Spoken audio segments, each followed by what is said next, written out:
अध्यक्ष महोदय, इस अवधि में सरकार ने संबंधित देशों से घनिष्ठ संपर्क बनाए रखा। माननीय प्रधानमंत्री ने स्वयं यूएई के राष्ट्रपति, कतर के अमीर, सऊदी अरब के क्राउन प्रिंस, कुवैत के क्राउन प्रिंस, बहरीन के राजा, ओमान के सुल्तान, जॉर्डन के राजा और इजराइल के प्रधानमंत्री से बात की है। हर मामले में हमें आश्वासन मिला कि भारतीय समुदाय का कल्याण मेजबान सरकार की प्राथमिकता होगी। इसी तरह मैं इन देशों में अपने समकक्षों के साथ लगातार संपर्क में रहा हूं। जहां तक संयुक्त राज्य अमेरिका का संबंध है, हमने राजनयिक माध्यमों से नियमित संपर्क बनाए रखा है।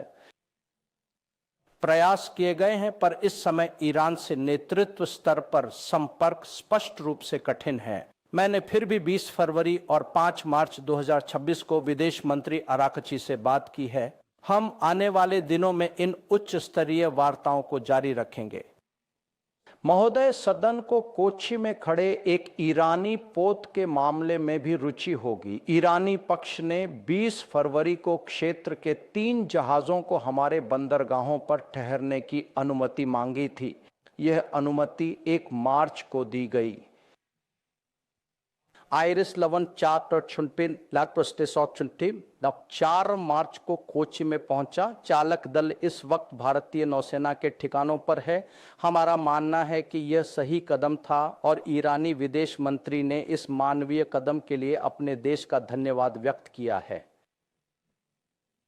माननीय अध्यक्ष महोदय, इस संघर्ष के हमारी ऊर्जा सुरक्षा पर पड़ने वाले प्रभावों को देखते हुए मैं उस विशेष चिंता को भी उठाना चाहता हूं। सरकार ऊर्जा बाजारों की उपलब्धता, लागत और जोखिमों को ध्यान में रखते हुए इसे पूरी तरह सुनिश्चित करने के लिए प्रतिबद्ध है।